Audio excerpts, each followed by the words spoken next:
I do it all. That's right, I do everything. It feels that way. Well, I replaced this strut, this air strut. This is an Airmatic 2011 Mercedes S550 W221 chassis. This strut right here had gone bad. It lowered and the fender was sitting on the tire.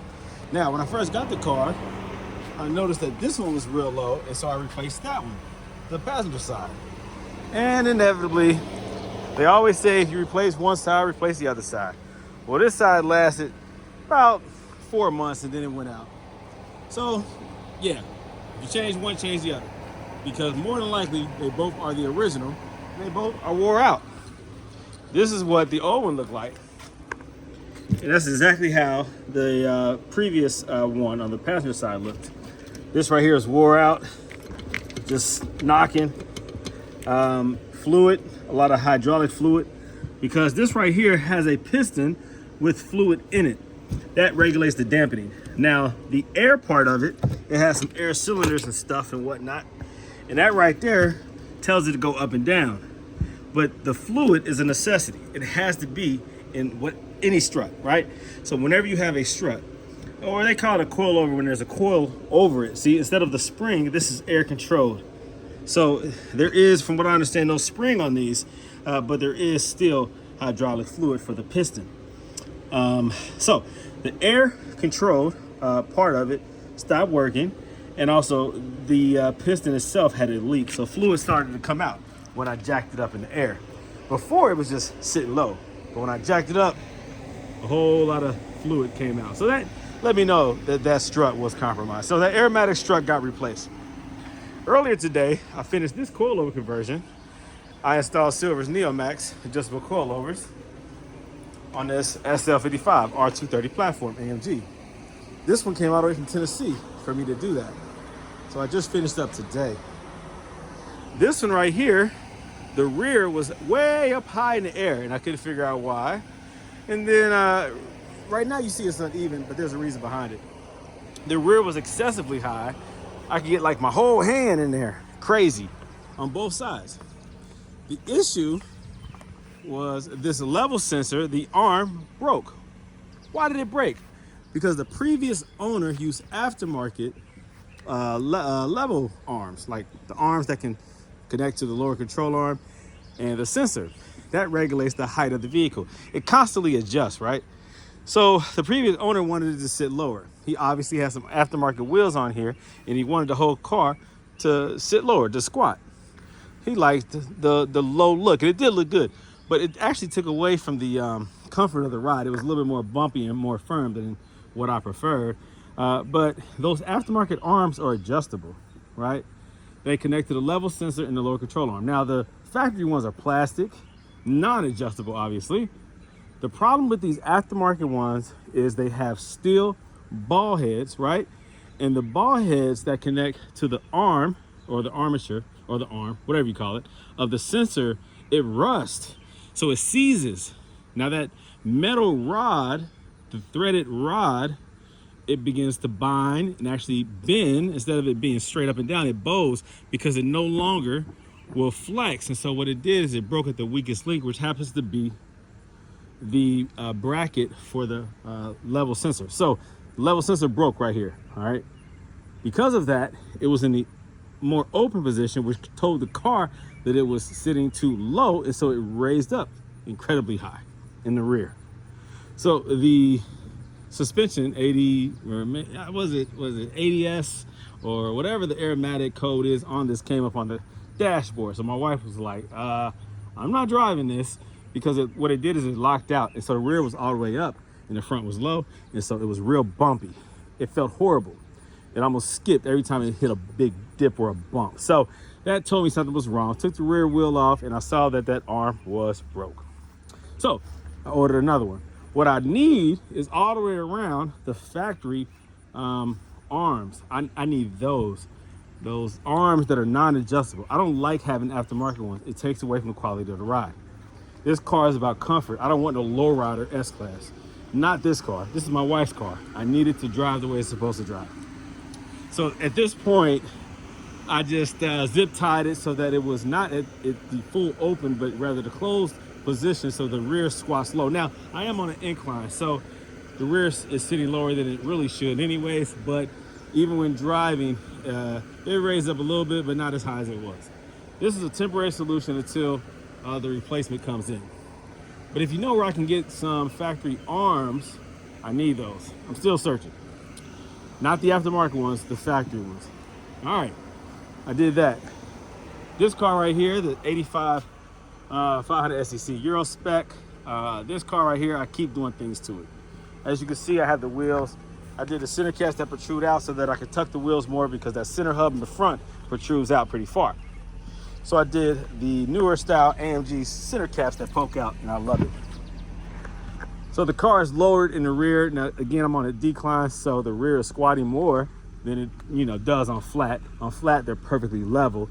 The front is not that high, and the rear is not this low. They're perfectly level. Look at my other videos. So I love that. So next, my next project is this one. This 2011 GL550 has an airline leak. I believe it's a pump, because it's evenly low in the front. Like this side drop low and this side drop low. Usually if it's just one side, it's a strut. If it's equal like this, usually it's a leak in the line somewhere. Likely it is the pump. Those pumps don't last forever. It's probably the original pump. So I bought another pump. I'll be installing that. For this S-Class right here, I actually bought another pump as well. I bought a strut and a pump just in case. These take the same pump, by the way. This generation of Mercedes, the air rides, the same pump works for the S550 as it does for the GL450 and 550. So just keep that in mind. I'm telling you guys, I do it all, baby. I do it all. I also changed out one of the lines in that 560 SEC up there. One of the lines on the fuel pump had ruptured, and I ordered a new one from Mercedes, but lo and behold, it didn't match. It is a J shape turned the other way, so I had to bend it the other way to make it work. And then while doing that, there was another leak, so I had to play around with the washers to get that leak to stop. So that's the fuel pump down in there. You probably can't see it. Maybe you can see it. That fuel pump down there. Had to do some work on that the other day. I gotta put the plastic cover back on there, the little shield.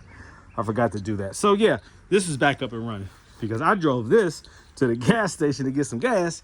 And when I got out to pump the gas, I realized that there was a whole lot of liquid pouring out the back, running off to the side. Guess what? It was fuel. I thought the smell of gas just was because I was at the gas station. No. This thing started leaking like crazy. It was just shooting out. Matter of fact, I got a video that shows that. This right here, I'm in the process of still adding the audio system. So everything is, can't see it, but everything is ripped out. Here you can see. So everything is ripped out. I have it wired. I have wires running to the rear for the amplifier and subwoofer. I just got to finish this project. I had to stop because I have coilover jobs coming in. This right here, I still have to figure out why it's in limp mode. It drives, and then when you start punching it or driving it hard, the transmission goes into limp mode. I'm hoping it's not the, what would that be? What is that thing called? It could be the conductor plate. It could be low fluid. It could be contaminated fluid. Worst case scenario, torque converter. I don't want that. So I'm going to do a fluid change first, conductor plate, and see if that fixes it. Hopefully it does. I don't know. I've never had a transmission service since I've had it, but that's kind of weird that it does that, right? I have another video that shows everything that I'm referring to. Go to my YouTube and check it out. This G-Wagon. This is next on the chopping block regarding the audio system. So I have an aftermarket stereo for this one. Alpine is what I'm installing this one. A big 11 point something inch screen. Super dope. So I'm installing that. I already have subwoofers and amplifier in there, but what I have to do is rewire everything. Can't wait to do that because I hate the factory radio. It just sucks, whatever. This bad boy right here is a cream of the crop, the unique CL55 with the Black Series wide body kit. There's nothing else like it. And it's the AMG. There are some Black Series wide body CLs out there, but they're not the 55. This is a unique vehicle, so super dope. It's a one of a kind. So I have all types of projects. I forgot to mention S55 back there. That's a whole, God, I can make a whole video on that one. Has a lot of the common W220 issues, plus some. I bought that from somebody who was a straight up liar.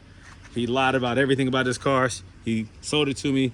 I did not go to look at it. I just trusted him because he was a retired cop. They say don't trust the police. In this case, I shouldn't have trusted him. I don't generalize like that, but this guy right here, he was crooked. He should have been on Training Day, the movie. Alonzo, whatever his name is. Yeah, he crooked like that. He got me on that one. I never got before. I got on that one. I paid more than I should have, and so that's why I'm still holding on to it, because I don't want to take a total L on that. So I have a lot of things I need to do to that one. We'll make a whole video on that one, okay? I have a silver GL 550 that's down the street. I'm about to bring that up here all the way down there. And I have one more black GL 550 2010 that our son is driving with our daughters.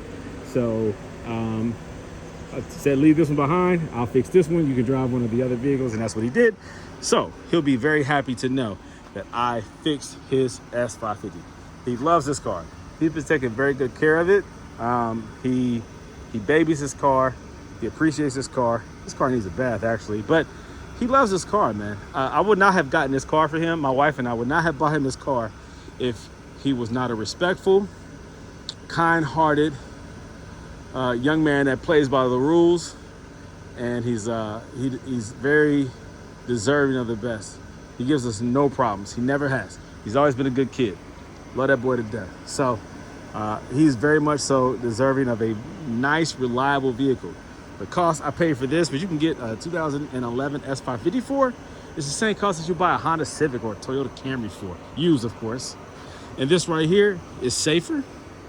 It has way more safety features than any car on the road that you would typically buy your child for their first car. It's spacious. He's driving around our children, our other children in this vehicle. We want him to be safe and them to be safe. And what else is, more safe than that freaking S-Class? And then of course I know how to work on it. So I'm not worried about the maintenance like most people would be. I understand these cars. I've already done like front struts. I've done the amplifier in the rear. The audio had went out, so it was the amplifier. I fixed that. There's other little quirks that I've had to, do some work on. This car is very nice, man. The CarPlay is installed, so he loves that. I mean, this car is dope, man. I mean, so it was a great choice. Great options, great choice. This thing is fully loaded, man. If I bought one for myself, it would be like this. So nothing less than the best, you know what I mean, for the rest of the family.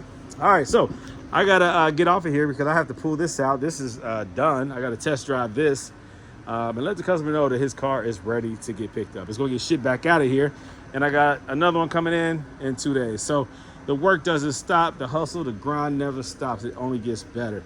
Thanks for watching. More content on the way. Stay in touch, man. Everything I'm talking about, there's videos coming out for it. So just be patient. Appreciate you guys following my content, and like, share, subscribe. More content on the way.